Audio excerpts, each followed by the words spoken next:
Hey everyone, this is Ian with AlphaCars and Motorcycles. Today I've got a treat for you.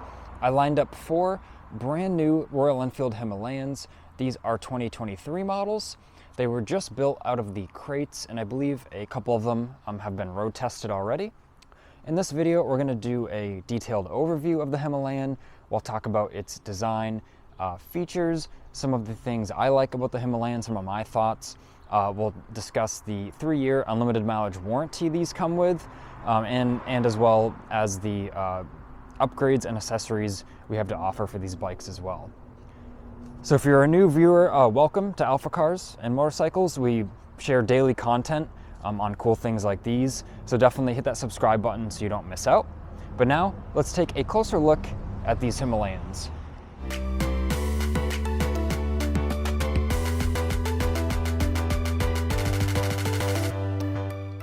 First, we'll start by discussing the colors. We have a granite black Himalayan right here. Next to it, a gravel gray. One of my personal favorites now, the lake blue. And then finally, a rock red.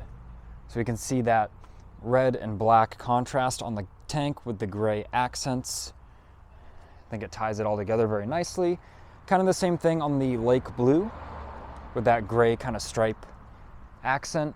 And then the gravel gray here, we can see there's a different color front fender, the high fender there, that goes along with this nice kind of metallic gray on the tank, and some of the black decals there with the striping. I like that too. And we have the granite black, very stealthy.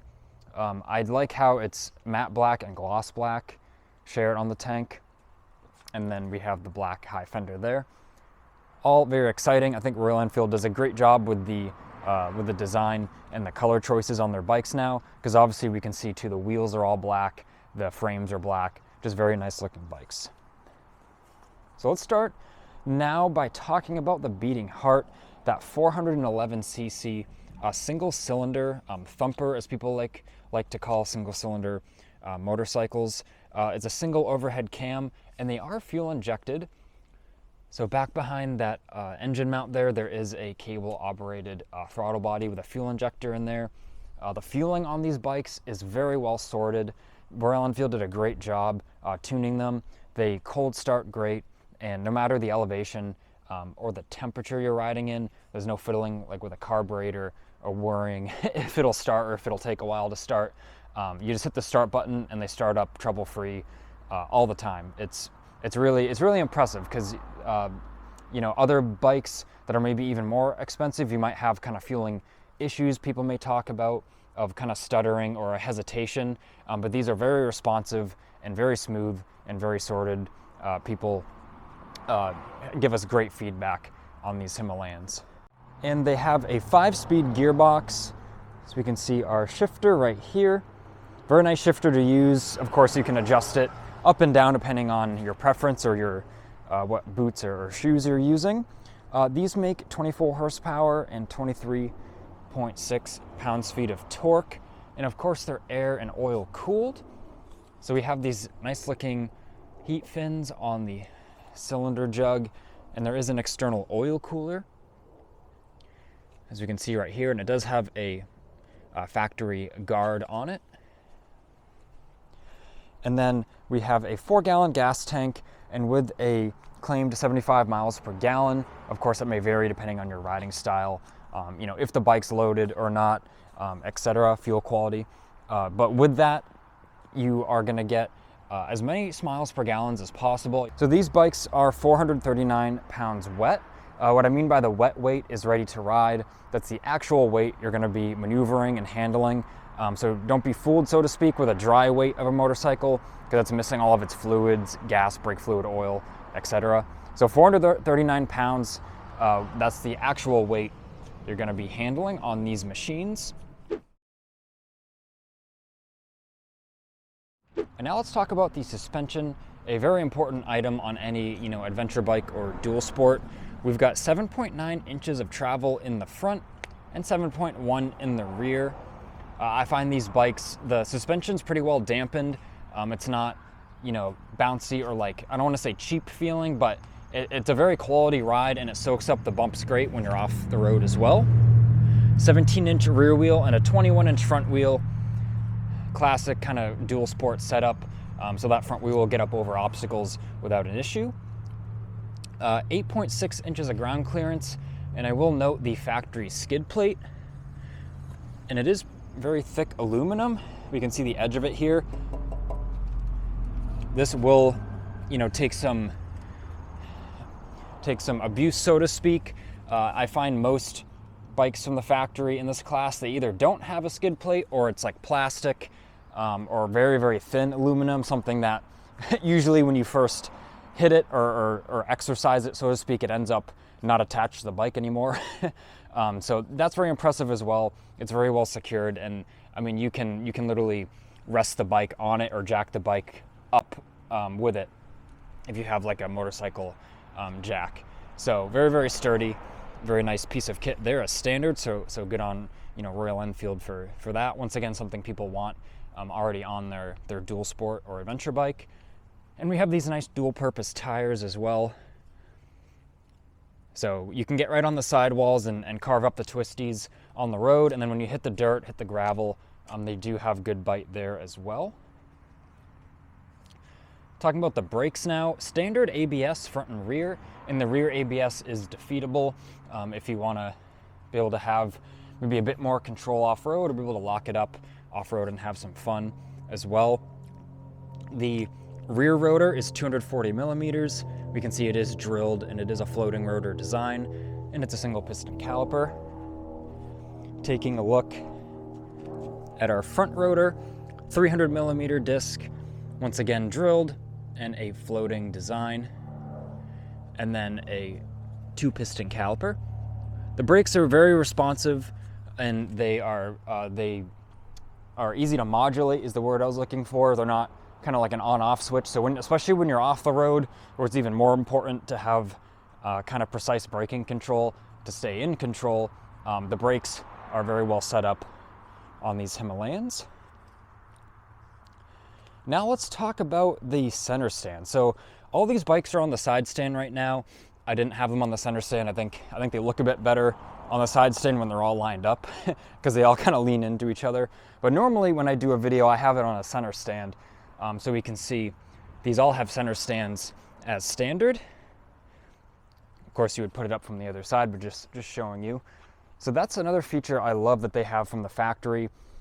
Most adventure bike riders, they gotta pay hundreds of dollars to buy one and then have it fitted, because most adventure riders do like fitting a center stand after the fact, because little to no bikes come with center stands anymore, especially in this class. So that's very impressive by Royal Enfield, and they're such a useful item. You can store the bike standing straight up. You can get the rear wheel in the air to do like a trailside repair or like change a tube, even just chain maintenance in your garage. It's just, center stands are so useful, and it's, in my opinion, a huge value added item that they're standard on the Himalayans. And don't forget too, I mentioned hundreds of dollars to purchase one. It's also hundreds of dollars depending on your bike to pay the labor to have someone install it too, so remember that. So now let's talk about the seat height. That's a big thing with the Himalayan. It's only 31.5 inches. It's the same as a lot of like street bikes. You can see by the design from the beginning, this bike was obviously designed as a kind of dual purpose adventure bike. So from the beginning, it's designed for its purpose. It wasn't kind of adapted from like another, from a street bike or something per se. So that is very, that's what you want in a dual sport. You want something that's purpose designed, purpose built. But you can tell it was purpose built to have a very approachable seat height, because you can see how the bike's almost kind of built around the seat right here at that desired seat height. So that is really, I think it's class leading in this class of bikes of having a low seat height. I know most of the other dual sports and adventure bikes, even the low models that have lowered suspension, so they have, some of them even have less travel and ground clearance than these. The seat height's still higher. Because like I said, when you design something from the beginning with this purpose, you're gonna have the best outcome, and that's really the machine you wanna choose. So let me throw a leg over one of them, and I'll show you the controls in the dash. Very nice multifunction dash on these Himalayans. So I'll stand the bike up. First, let's start with our controls on our left side. Low beam is always on, and high beam, you just flick this forward. And then momentary high beam is this yellow switch here, or flash to pass, depending on what you want to call it. And of course, we have our clutch lever, and then our horn and blinkers, kind of standard motorcycle setup. Blinkers are not self-canceling, so just remember to cancel those. On our throttle side, we of course have our throttle, front brake. Once again, the brakes are very precise on this bike, easy to modulate. You can see there's not a lot of travel in the brake lever, which is what I prefer. So you're not wasting time waiting for the brakes to grab, they're just right there. We have our run and kill switch. Factory hazards, or hazards or four-way flashers, I should say, as standard from the factory. Huge value added item, very safe. A lot of people will try to add these after the fact, or they're looking up on forums, how can I add this after the fact, and there's almost no way on some bikes.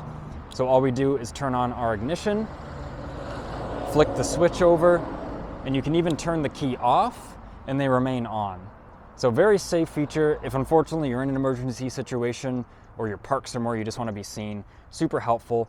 Then to turn them off, you just flick the switch there. And then below the hazards, we have just our start button.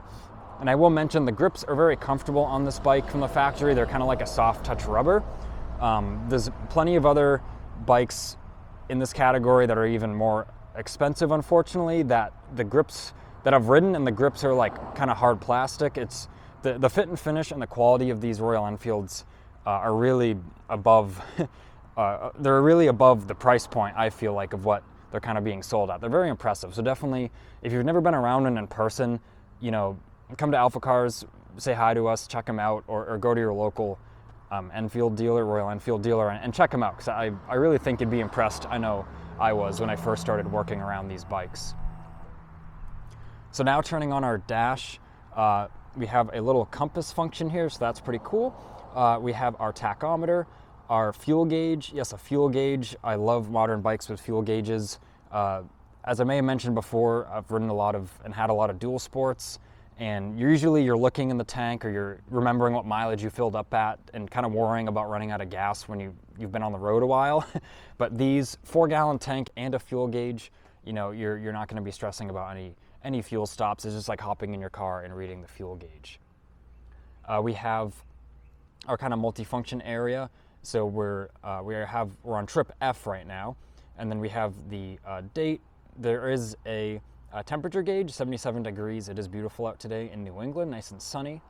And we have our odometer right above there, you know, 9.8 miles. Our button right here on the right.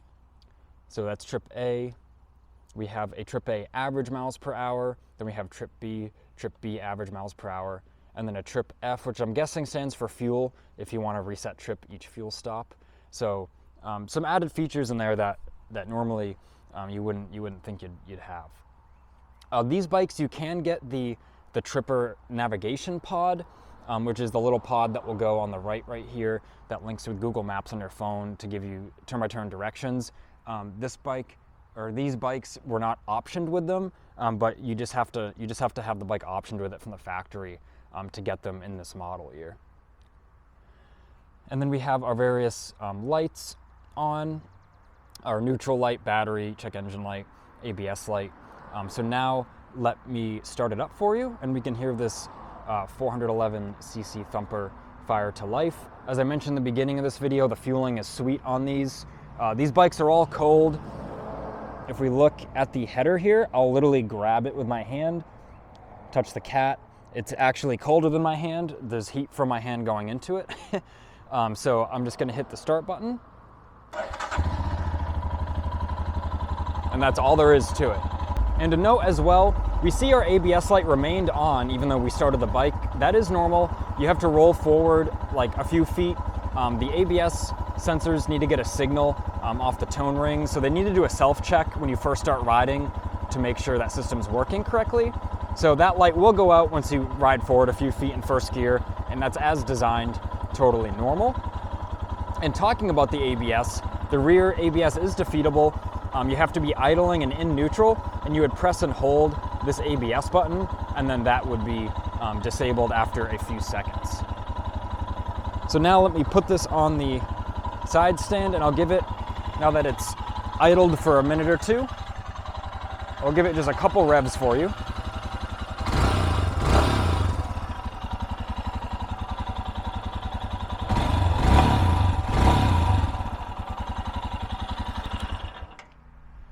So as we can see there, even on a cold start, no hesitation, no kind of bogging as you would expect from like a carbureted bike when it's cold. Very throaty sound. They sound great when you get them on the road. The intake noise is nice as well. But now getting on to some of the accessories we have for these. If you want some more sound out of them, Royal Enfield does make a performance muffler. Very easy to install. It's a slip-on muffler that just replaces the muffler portion. As we can see, this clamp, you just loosen that and remove the old one, slip the new one on. So there's that. There's also a performance air intake filter. We have various engine guards for the Royal Enfield, even some nice Jivvy ones that protect. They connect at 2 points in the front and then 1 point in the rear. Very, very strong engine guards. We have videos on most of these accessories, which I will link in this description and in this video. So definitely check those out. We have different luggage options, panniers, whether it's Royal Enfield or Jivvy panniers, plenty of options there. We've even got a touring seat available, a beefier oil cooler guard. I had showed you the factory one. And while I do like that they have them from the factory, it's still sturdy, but it's a little thin. So if you know you're going to be in the rough stuff with the Himalayan, then definitely check out the oil cooler guard. It's very affordable, and it's made in the same material as that skid plate, if not a bit thicker. So that is very, very strong, offers great protection. We even have fuel cans that mount to these factory front racks. Really cool little jerry cans that go on both sides, or you can just do one, but I'd probably recommend doing both so you've got an even load on the bike. As far as the lighting, we've got a custom lighting setup we designed in-house here. They're fork mounted, so they mount using factory locations on the fork clamps here. Fork mounted LED driving lights, we have a video on those as well. So the benefits with those is they're fork mounted, so where you turn the bars is where your light is going. So it's gonna follow, wherever your the direction you're intending to go, almost like the active curve illumination in like a high-end car. Makes a huge difference, especially like if it's kind of foggy or you're on like a tight trail, in the dusk at the nighttime. It makes a huge difference with not turning into something blind, as sometimes you might have to do with just like a standard motorcycle headlight. And we have an LED bulb for the factory headlight housing as well, but that makes a big difference. Now, as we're nearing the end of this video, let's talk about the 3-year unlimited mileage warranty. So you could buy one of these bikes and ride around the world in the first 3 years, and you're still gonna be under a factory warranty. So that really just tells you how much Royal Enfield stands behind their product. These bikes they're really European quality. They're super robust and well designed. We sell hundreds of them per year, and we see little to none come back for warranty concerns. And I'm always in our shop, documenting things for social media and YouTube and the like. So if there's a bike in the shop getting worked on, I do know about it. I'm not just saying that. These bikes, they are just very, very reliable and very trustworthy. And I'm sure, as you know, other manufacturers, I think at most will give you a 2-year warranty, but I think most motorcycle manufacturers now are only a 1-year warranty included. So once again, just a huge value with these Royal Enfields. And even once that warranty's up, you're still gonna be riding stress-free just because of how reliable and how well built these bikes are. So that about wraps it up for our Royal Enfield Himalayan overview video. I hope you've enjoyed staring at these bikes. I know I have. I'm trying to focus on what I'm speaking about and not just admiring them. But before the video's over, I'll set up the camera and I'll start one right next to the camera with the mic on the camera. I'll give it a couple revs for you and then take a couple laps so you can see it in action.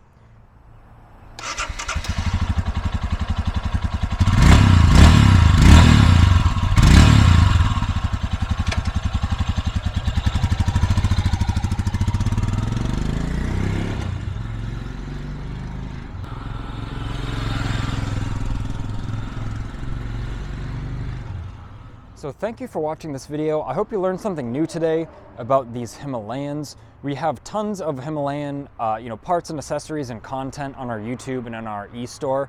So definitely check all that out. If you have one of these or are thinking about buying one, put together a wish list of maybe how you might build yours out. I know that's always fun to do. So this has been Ian reporting from our Boxborough location. Please hit that like button. We do appreciate your support and we do notice it. And make sure to subscribe so then you don't miss this, fun daily motoring content that we give you.